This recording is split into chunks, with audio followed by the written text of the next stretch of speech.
Objection my lord, ఈ movie Z5 లో stream అవుతుంది.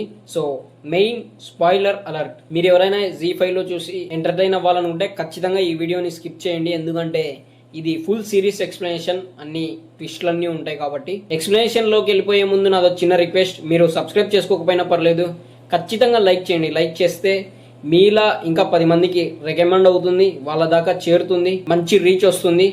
అండ్ కామెంట్ చేయండి నా ఎక్స్ప్లెనేషన్ ఎలా అనిపించిందో.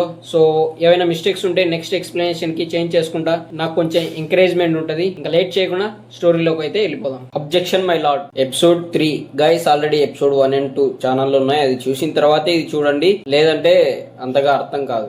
ఓకేనా? ఓపెన్ చేస్తే ఆ మెంటల్ హాస్పిటల్లో నారాయణ డిశ్చార్జ్ అయ్యి వెళ్ళిపోతూ ఉంటాడు. అక్కడే ఉన్న ఆయా తనని చూసి, ఏం నారాయణ చాలా మంచిగా రెడీ అయ్యో, ఎక్కడికి వెళ్తున్నావు అని అడుగుతుంది. దానికి తనేమో చాలా ఏళ్ల తర్వాత నా కూతురిని చూడడానికి వెళ్తున్నాను, చాలా సంతోషంగా ఉంది అని చెప్పి వెళ్ళిపోతాడు.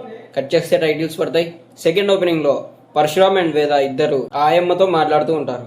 నారాయణ ఎన్ని రోజులుగా ఇక్కడ ఉన్నాడు, ఆయన కుటుంబం, ఇల్లు, దానికి సంబంధించిన వివరాలు ఏమైనా ఉన్నాయా అని అంటే, ఎన్ని రోజులు ఏంటి సార్, ఆయన 18 ఏళ్లుగా ఇక్కడ ఉన్నాడు, ఇక వాళ్ళ ఇల్లు కుటుంబం అనే ఏది నాకు తెలియదు సార్, కానీ ఎప్పుడు సమీరా సమీరా అని ఒక అమ్మాయి గురించి అయితే కలవరిస్తూ ఉండేవాడు అని చెప్తుంది. అప్పుడు పరశురామ్, ఆయన్ని చూడడానికి ఎవరైనా వస్తూ ఉండేవారా అని అడుగుతాడు. నేను ఇక్కడ ఉండబట్టి 4 ఏళ్ళు అవుతుంది, 4 ఏళ్ల వరకు అయితే ఎవరు వచ్చింది నాకు తెలియదు సార్, అది వరకు ఎవరైనా వచ్చేవారేమో నాకైతే తెలీదు, మా కాంపౌండర్ సూర్య అని అడిగితే తెలుస్తుంది అని తన నంబర్ ఇస్తుంది. వేద తనకు కాల్ చేసి నారాయణ గురించి అడిగితే, నారాయణ అంటే చాలా మంది నారాయణలు ఉంటారు, నేను ఇప్పుడు వేరే ఊర్లో ఉన్నాను, రావడానికి 2 రోజులు పడుతుంది అని చెప్తాడు. ఇంకా వాళ్ళు చేసేదేం లేక కోర్టు హియరింగ్ టైం అవుతుందని వెళ్తారు. నారాయణ మెంటల్ హాస్పిటల్లో ఉన్నాడన్న విషయం ఎట్టి పరిస్థితుల్లో ఎవరికి తెలియకూడదు, తెలిస్తే ఈ కేసు నిలబడదు అని పరశురామ్ వేదాతో చెప్తాడు. ఇంకా నెక్స్ట్ సీన్ లో కోర్టులో కేసు ముందుకు వెళ్తుంది.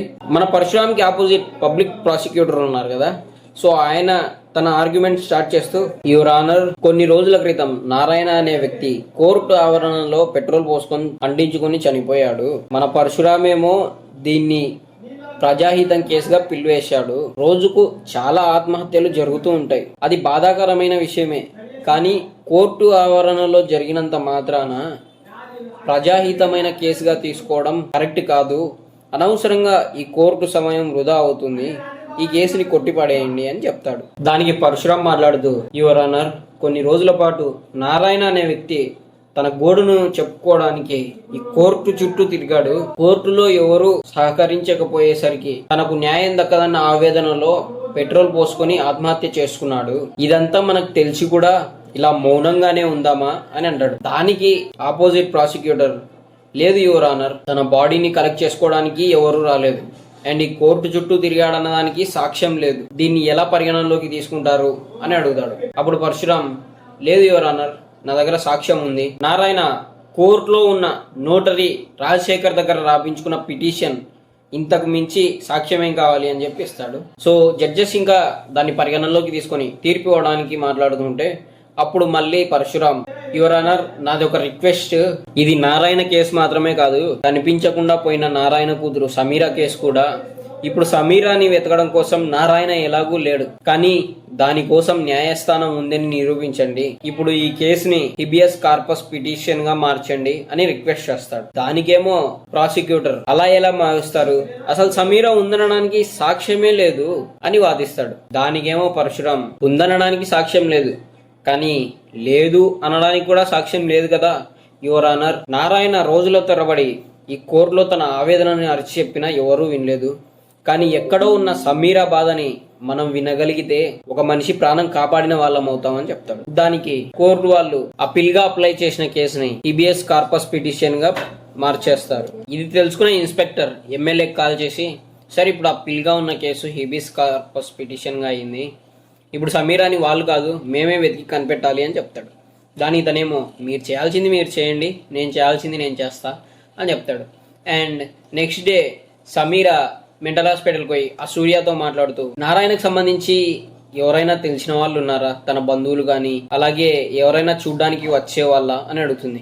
అప్పుడు తను కొద్దిసేపు ఆలోచించుకొని తన కోసం లక్ష్మి అనే ఆవిడ వచ్చేది డీటెయిల్స్ ఇస్తాడు. ఇంకా వేద అడ్రస్కి వెళ్ళి అడిగితే అక్కడ లక్ష్మి ఉండదు, వేరే ఎవరో ఉంటారు. తను మాట్లాడుతూ, లక్ష్మి అనే వాళ్ళు 7-8 సంవత్సరాల కిందట ఇక్కడ ఉండేవారు, వాళ్ళ గురించి పెద్దగా తెలీదు, కానీ వాళ్ళ ఆయన మురళి మలక్పేటలో మెకానిక్ షాప్ లో ఉంటాడు అని చెప్తుంది.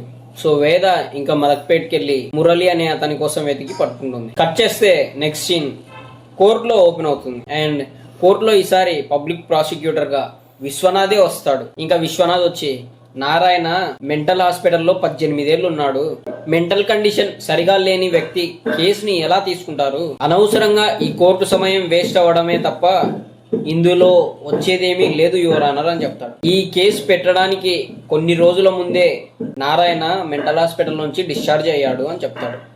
దానికి విశ్వనాథ్ మాట్లాడుతూ పరశురామ్కి మెడికల్ నాలెడ్జ్ సరిగా లేనట్టుంది, మెంటల్ కండిషన్ అనేది ఎప్పటికీ పూర్తిగా క్యూర్ అవ్వదు, అది ఏ క్షణానైనా రావచ్చు. So Sameera missing case, Narayana పెట్టిన కేసు ఇవన్నీ ఫేక్ అని చెప్తాడు. ఇంకా పరశురామ్ కొంచెం టెన్షన్ అవుతుంటాడు. అప్పుడే వేద వచ్చి సార్ సమీరా మిస్ అయింది ఇప్పుడు కాదు, 18 ఏళ్ల కిందట జరిగింది అని చెప్తుంది. పరశురామ్ కి బీపీ రైజ్ అయ్యి అక్కడే కళ్ళు తిరిగి పడిపోతాడు. ఇంతటితో ఎపిసోడ్ 3 కంప్లీట్ అయిపోతుంది. ఎపిసోడ్ 4 త్వరలోనే అప్లోడ్ చేస్తా. Stay tune to my channel.